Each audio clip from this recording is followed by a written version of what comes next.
మీ కుటుంబ శాంతి, ఆరోగ్యం, ఆర్థిక అభివృద్ధి కోసం రుద్రాక్ష మహాపూజలో తప్పక పాల్గొనండి. ఇప్పుడే నమోదు చేసుకోండి. ETF ఇండెక్స్ మ్యూచువల్ ఫండ్స్ నేర్చుకుని స్టాక్ మార్కెట్ లో రాణించాలనుకుంటున్నారా? వెంటనే ఈ నెంబర్ కి కాల్ చేయండి. నమస్తే, నేను Keshav. Welcome to Suman TV. విదేశీ విద్య అంటే ఫస్ట్ వినబడే పేరు అమెరికా. అమెరికాలో లక్షల మంది విద్యార్థులు మన వాళ్ళు చదువుకునేటువంటి పరిస్థితులు వస్తాయని ఎవరో కూడా కల్లో కూడా ఊహించి ఉండరు. కానీ గత 5-6 ఏళ్లుగా చూస్తే ఈ నంబర్ విపరీతంగా పెరిగింది. ఇప్పుడు డొనాల్డ్ ట్రంప్ గవర్నమెంట్ ఫామ్ అయిన తర్వాత మొదటి రోజు నుంచి జరుగుతున్నటువంటి చర్చ ఇమ్మిగ్రేషన్ పాలసీలపైనే జరుగుతుంది. అలానే క్యాంపస్లో పనిచేసేటువంటి చదువుకునేటువంటి విద్యార్థులు అసలు పనిచేసేటువంటి అవకాశమే లేదని తేల్చి చెప్పేస్తున్నారు. ఇది ఒక గడ్డు పరిస్థితి అమెరికా చరిత్రలో అని విశ్లేషిస్తున్న వారు కూడా ఉన్నారు. దీనివల్ల నిజంగా ఎలాంటి ప్రభావం పడుతుంది, అక్కడ ఆ స్థాయిలో చర్యలు తీసుకునేటువంటి వాతావరణం ఉందా లేదా విశ్లేషించేటువంటి ప్రయత్నం చేద్దాం. మనతో పాటు ప్రముఖ NRI అలానే అమెరికాలో సీనియర్ అటార్నీగా గుర్తింపు పొందినటువంటి కావేటి శ్రీనివాస్ గారు ఉన్నారు. కావేటి శ్రీనివాస్ గారు నమస్కారం.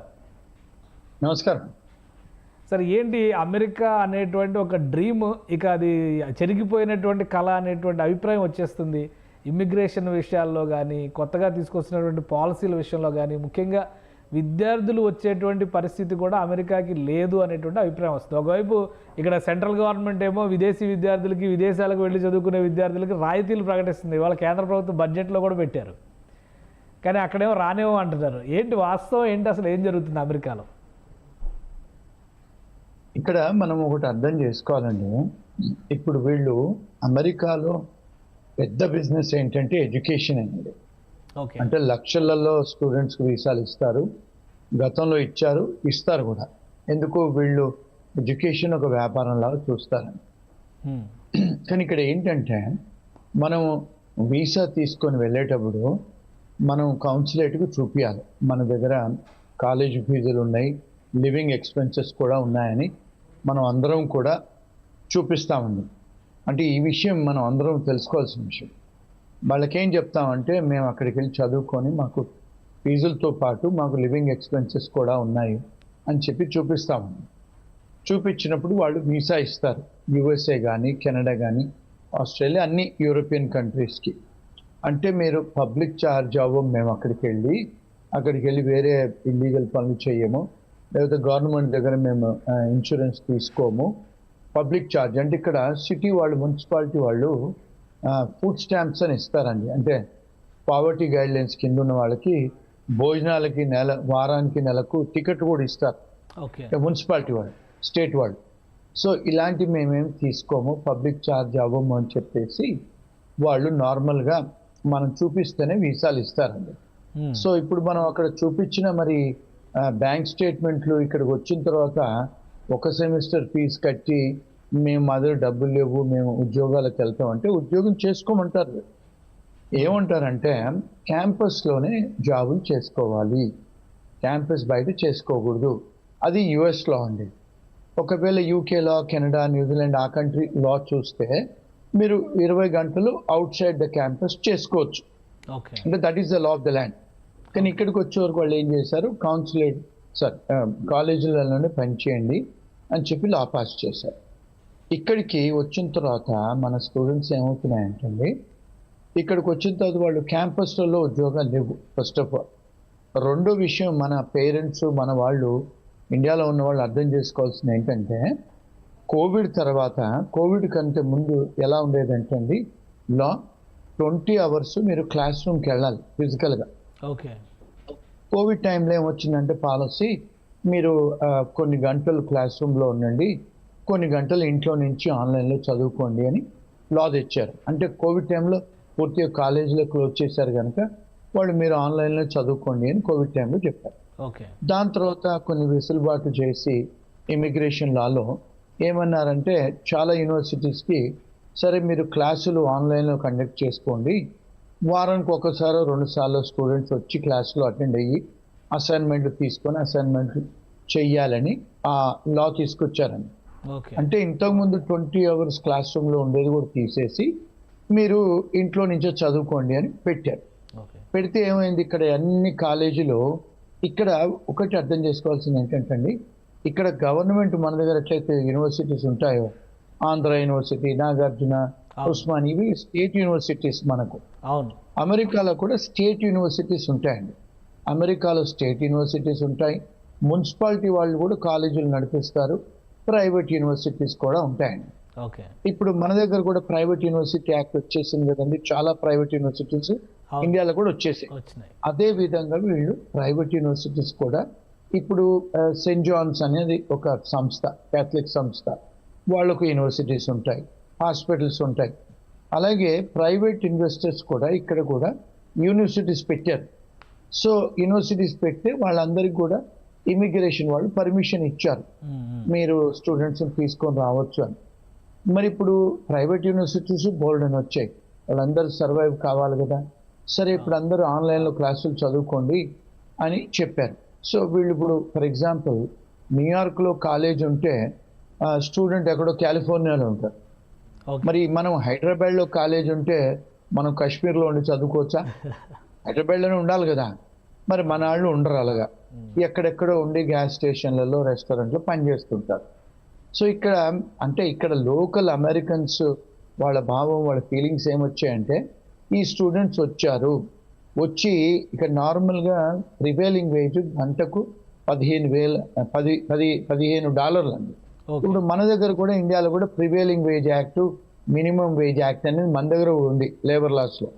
వీళ్ళకు కూడా ప్రతి సంవత్సరం వాళ్ళు పెంచుతారు. ఈ సంవత్సరం లేబర్ డిపార్ట్మెంట్ ఏముంది, ఫెడరల్ లేబర్ అంటే $15 గంటకండి. సో వాళ్ళు ఎవరు పని చేసినా 15 ఇవ్వాలి.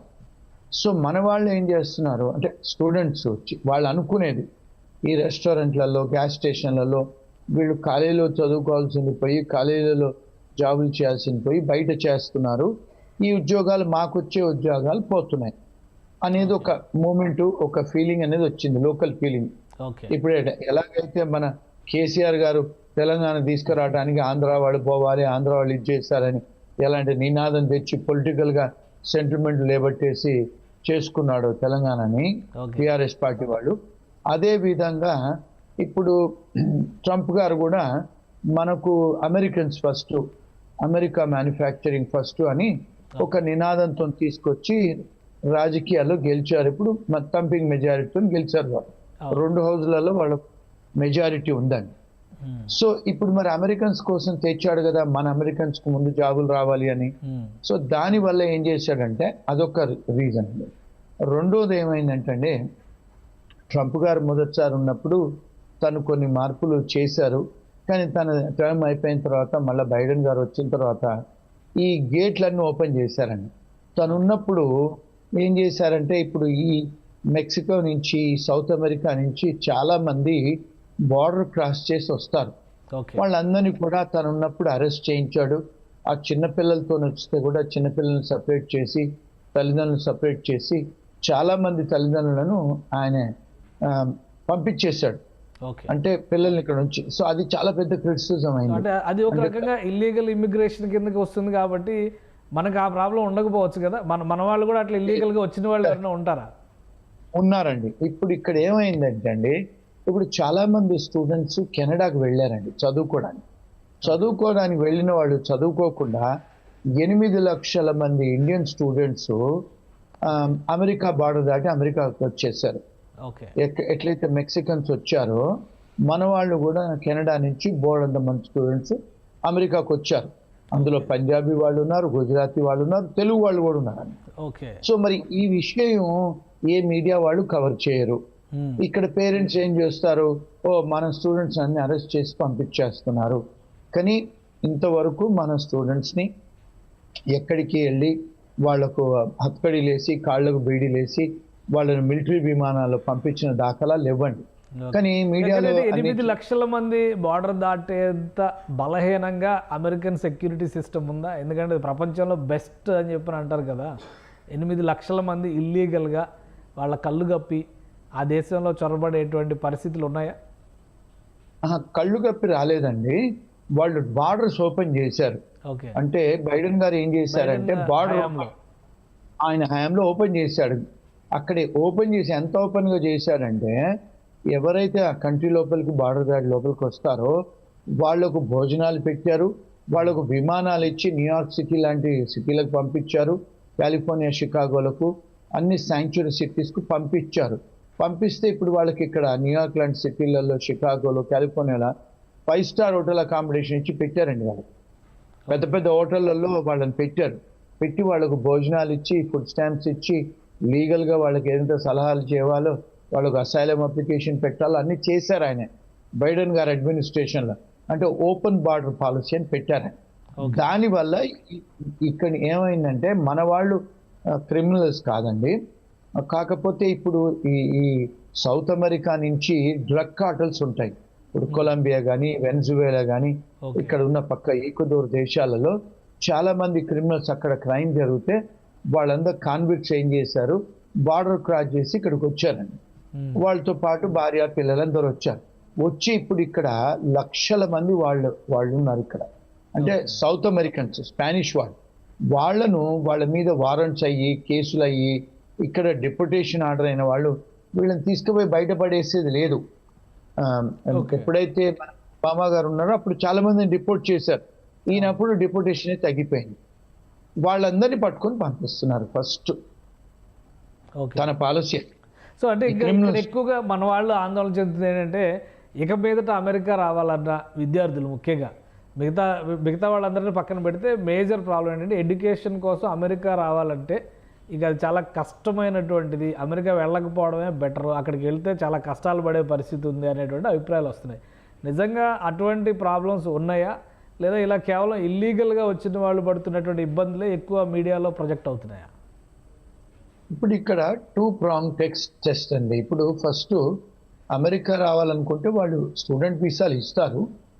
కాకపోతే ట్రంప్ గారు వచ్చిన తర్వాత కొంత ఎన్ఫోర్స్మెంట్ బాగా గట్టిగా జరుగుతుంది. అంటే ఏంటి, ఇప్పుడు ఫర్ ఎగ్జాంపుల్ మనం దొంగ బ్యాంక్ సర్టిఫికేట్లు పట్టుకొని వెళ్తాము, దొంగ కాలేజ్ డిగ్రీలు పట్టుకొని వెళ్తాము, లేకపోతే మీ దగ్గర డబ్బు ఉండదు బ్యాంక్ అకౌంట్లో, మీరు ఇక్కడ యూఎస్కి వస్తారు, బార్డర్లో మిమ్మల్ని చెక్ చేస్తారు. కొన్నిసార్లు మన వాళ్ళు అక్కడ వీసా రాగానే ఇక్కడ ఫ్రెండ్స్ దగ్గర నాకు ఉద్యోగం చూడు బాబాయ్ అన్నయ్య అని చెప్పి టెక్స్ట్ మెసేజ్లు పెడతారు, ఈ ఫేస్బుక్లలోకి వెళ్ళి గెలుపుతారు. ఇవన్నీ కూడా మన ఫోన్లలో ఉంటాయండి. వాళ్ళు బార్డర్లో వచ్చినప్పుడు ఇవన్నీ చెక్ చేస్తున్నారు. అంటే H1 వీసా వాళ్ళనే కానీ, లేకపోతే స్టూడెంట్ వీసాలే కానీ, ఈవెన్ విజిటర్ వీసాలను కూడా చెక్ చేస్తున్నారు. ఎందుకు, తన బైడెన్ అడ్మినిస్ట్రేషన్లో టాప్ లెవెల్ ఎన్ఫోర్స్మెంట్ చెయ్యాలని తను ఎగ్జిక్యూటివ్ ఆర్డర్స్ సంతకాలు పెట్టారు. మరి రాజు ఏం చెప్తే ప్రజలు అదే చేయాలి కదండి. సో వాళ్ళు సీరియస్గా ఎన్ఫోర్స్ చేస్తున్నారు. ఆ ఎన్ఫోర్స్మెంట్లో ఎవరైతే ఇల్లీగల్గా వచ్చి ఇల్లీగల్ పనులు చేయాలో, లేకపోతే ఇక్కడికి వచ్చి కాలేజీ కాదు మేము ఉద్యోగం చేయడానికి వస్తాం అనుకున్న వాళ్ళకి డెఫినెట్గా ఇబ్బందులు ఎదుర్కొంటున్నారు. సో అది కాకుండా లీగల్గా వచ్చే వాళ్ళకు డెఫినెట్గా అమెరికాకు పెద్ద బిజినెస్ ఎడ్యుకేషనే కనుక ఎవరైతే నిజంగా చదువుకొని వాళ్ళు ఇక్కడ చదువుకొని సిపిటీలు, ఓపీటీలు ఉద్యోగాలు చెయ్యాలి లీగల్గా అనుకున్న వాళ్ళకి ఇబ్బందులు ఉండవండి. అంటే మీరు you have to follow the law ఒకటండి. ఇప్పుడు ఈ H1B వాళ్ళు కూడా కొంతమంది డిపోర్ట్ అవుతున్నారు. ఇది చాలా మందికి, మన పేరెంట్స్కు, మన ఫ్యామిలీకి, మీడియా వాళ్ళకు తెలియని విషయం ఏమిటి అంటే, ఇక్కడ 87% ఐటీ కంపెనీలు మన తెలుగు వాళ్ళు, మన ఇండియన్సే రన్ చేస్తారండి అమెరికా మొత్తంలో. ఇప్పుడు మీరు చూసుకుంటే గూగుల్ CEO ఇండియనే, మైక్రోసాఫ్ట్ CEO ఇండియనే. మరి వీళ్ళను మరి ఎందుకు చేస్తారండి? పెప్సీ ఇలాంటి పెద్ద పెద్ద కంపెనీస్కి CEOలు ఎందుకు చేస్తారు చెప్పండి ఇండియన్స్ని? అంటే మన మీద రెస్పెక్ట్ ఉండే కదా. ఇప్పుడు చూడండి, వైస్ ప్రెసిడెంట్ భార్య కూడా ఇండియనే. ఇప్పుడు మళ్ళీ FBI డైరెక్టర్ కూడా ఇండియన్నే పెడతా అంటున్నాడు ఆయన, ఏది కీష్ పటేల్ని. మరి ఆయన ఇండియనే కదా, గుజరాతీ అతను. ఇప్పుడు తులసిని, ఆమెను వేరే ఒక గవర్నమెంట్ డిపార్ట్మెంట్కు కన్ఫర్మేషన్ అవుతుంది.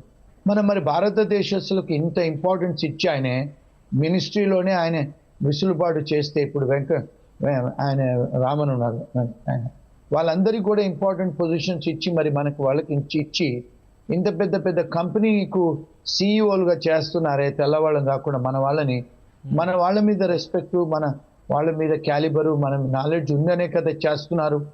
మరి 87% ఐటీ కంపెనీస్ నడిపించేవాళ్ళు మొత్తం ఒక్కొక్క ఐటీ ప్రోగ్రామరు 1.5 కోటి సంపాదిస్తున్నారు కదండి H1B వచ్చిన వాళ్ళు. మరి 87% మన వాళ్ళే ఉన్నారు ఈ దేశంలో.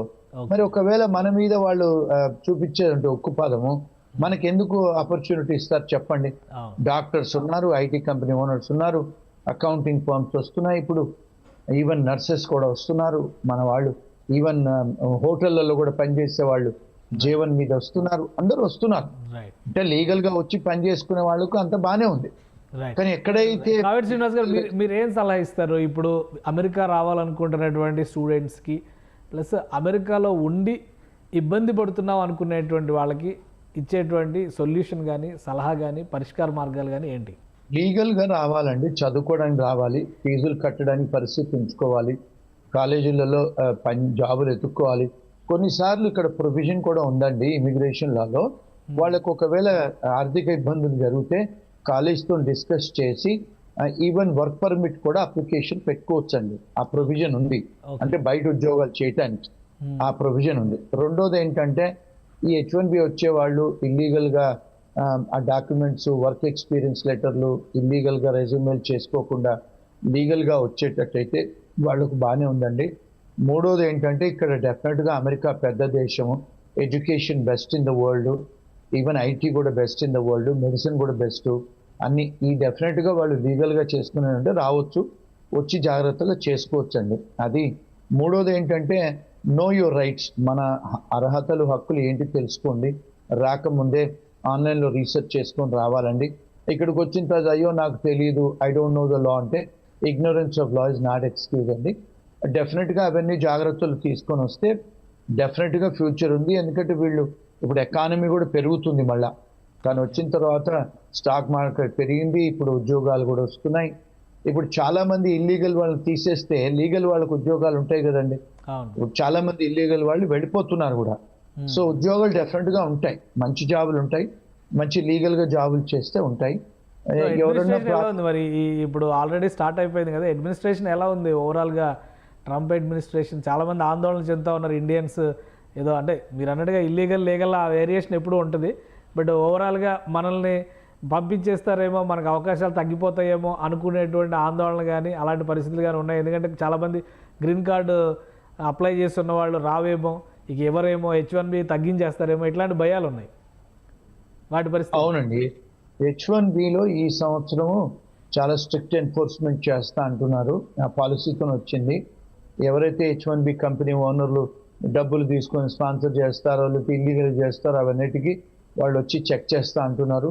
వాళ్ళ ఆఫీసులకు వచ్చి చాలా స్ట్రిక్ట్గా ఉంటుంది. సో జాగ్రత్తగా లీగల్గా చేసుకుంటే I don't see any problem అండి. రెండోది ఏంటంటే నో యువర్ రైట్స్. కొన్నిసార్లు ఎయిర్పోర్ట్లలో జాగ్రత్తగా ఆన్సర్స్ ఇవ్వాలి. వచ్చిన తర్వాత కూడా వాళ్ళు వచ్చి ఒకవేళ ఇమిగ్రేషన్ వాళ్ళు వచ్చి స్టూడెంట్స్ను పట్టుకునే పరిస్థితులు ఉంటే వాళ్ళు రైట్ టు రిమైన్ సైలెంట్ ఉంది, ఇమిగ్రేషన్ విషయాలు చెప్పే అవసరం లేదు. ఆ ఇమిగ్రేషన్ వాళ్ళకి మంచి లాయర్లను సంప్రదించాలి, తెలుసుకోవాలండి. అంటే if they are by the law డెఫినెట్గా ఇప్పుడు చాలాసార్లు మన స్టూడెంట్స్ ఏంటంటే డ్రింక్ అండ్ డ్రైవింగ్ చేసుకుంటూ పట్టుపడతారు. మరి అలాంటప్పుడు ఇబ్బందులు అవుతాయి. వాళ్ళు మొన్న ఒక క్లయింట్ ఫోన్ చేసి డ్రింక్ అండ్ డ్రైవ్ చేస్తున్నాడు, పోలీసు వాడు ఆపాడు. ఆపితే వాడు ఈవెన్ ఇమిగ్రేషన్ స్టేటస్ అడిగాడు, స్టూడెంట్ వీసా అంటే వాడు ఎక్కడో ఇంకొక క్లయింట్ ఒక గ్యాస్ స్టేషన్లో పనిచేస్తున్నాడు, వచ్చి వాళ్ళు లిక్కర్ అమ్మితే పట్టుకున్నారు. అడిగారు నీకు రైట్ టు వర్క్ ఉందా అంటే లేదంటే వాడు ఈవెన్ ఆ టికెట్లోనే రాశాడు నో వర్క్ పర్మిట్ ఉందని, నో వర్క్ పర్మిట్ అని. ఇలాంటివి అయినప్పుడు మళ్ళీ వాళ్ళు ఇమిగ్రేషన్ తెలుపుతారు కదండి. సో ఇలాంటి చిన్న చిన్న మిస్టేక్స్ చేసుకోకుండా ఉంటే దే కెన్ బి ఓకేనండి. అంటే అంత లాలెస్నెస్ ఏం లేదు, బట్ డెఫినెట్గా ఇల్లీగల్ వాళ్ళని పట్టుకుంటున్నారు. ఎవరికైతే వారెంట్స్ ఉన్నాయో వాళ్ళ మీద కేసులు ఉన్నాయో స్పానిష్ వాళ్ళ మీద బాగా టార్గెట్ చేస్తున్నారు, పట్టుకొని వాళ్ళని రిపోర్ట్ చేస్తున్నారు. Right. Thank you Kaveti Srinivas గారు, న్యూయార్క్ నుంచి అప్డేట్స్ ఇచ్చినందుకు. ఇది అమెరికాలో పరిస్థితి, ఇక్కడ జరుగుతున్నటువంటి ఆందోళనకి సంబంధించి కావేటి శ్రీనివాస్ గారు ఒక క్లారిటీ ఇచ్చారు. ఇల్లీగల్గా వచ్చిన వాళ్ళు, ఇల్లీగల్గా పని చేయాలని ప్రయత్నం చేస్తున్న వాళ్ళు మాత్రమే ఇబ్బంది పడుతున్నారు, మిగతా అంతా కూడా సవ్యంగానే ఉంది. అలానే అడ్మినిస్ట్రేషన్లో ట్రంప్ భారతీయులకి చాలా ప్రాధాన్యం ఇస్తున్నటువంటి పరిస్థితి ఉంది. ప్రధానంగా గత బైడెన్ ప్రభుత్వం తీసుకున్నటువంటి నిర్ణయాలను సరిచేసేటువంటి క్రమంలోనే ఇమిగ్రేషన్ పాలసీల విషయంలో స్ట్రిక్ట్ ఎన్ఫోర్స్మెంట్ జరగబోతుంది. అలానే రాబోయే రోజుల్లో H1B వీసాలకు సంబంధించి కానీ, స్టూడెంట్ వీసాలకు సంబంధించి కానీ నిబంధనలు కఠినతరం చేస్తారు. అక్కడికి వెళ్లే ముందే నియమాలు, ల్యాండ్ లాస్ కూడా తెలుసుకుంటే ఎలాంటి సమస్యలు రావు, ఇగ్నోరెన్స్ అనేదాన్ని యాక్సెప్ట్ చేసేటువంటి పరిస్థితి ఉండదు అని హెచ్చరిస్తున్నారు. సో అమెరికాలో ఉన్నటువంటి తెలుగు వాళ్ళు అప్రమత్తంగా ఉండాలి, చట్టాల గురించి తెలుసుకోవాలి, అలానే వైలేషన్స్ విషయంలో జాగ్రత్త వహించాల్సినటువంటి అవసరం ఉంటుంది. ఇక అమెరికా వెళ్ళాలని ఆశించే వాళ్ళు ముఖ్యంగా ఫైనాన్షియల్ స్టేటస్ పైన ఫోకస్ పెట్టాలి. అక్కడికి వెళ్ళి ఏదో ఒక ఉద్యోగం చేసుకుందాం అనేటువంటి వాతావరణం ఉండకపోవచ్చు. క్యాంపస్లో దొరికేటువంటి జాబ్స్ మినహా మిగతా అవకాశాలు చాలా తక్కువగా ఉంటాయనే విషయాన్ని అర్థం చేసుకున్న తర్వాతే అమెరికా ప్రయాణానికి ప్రణాళిక వేసుకోవాల్సిన అవసరం ఉందని కావేటి శ్రీనివాస్ గారి మాటలను బట్టి అర్థమవుతుంది. ఇది స్పెషల్ డిస్కషన్. Keep watching.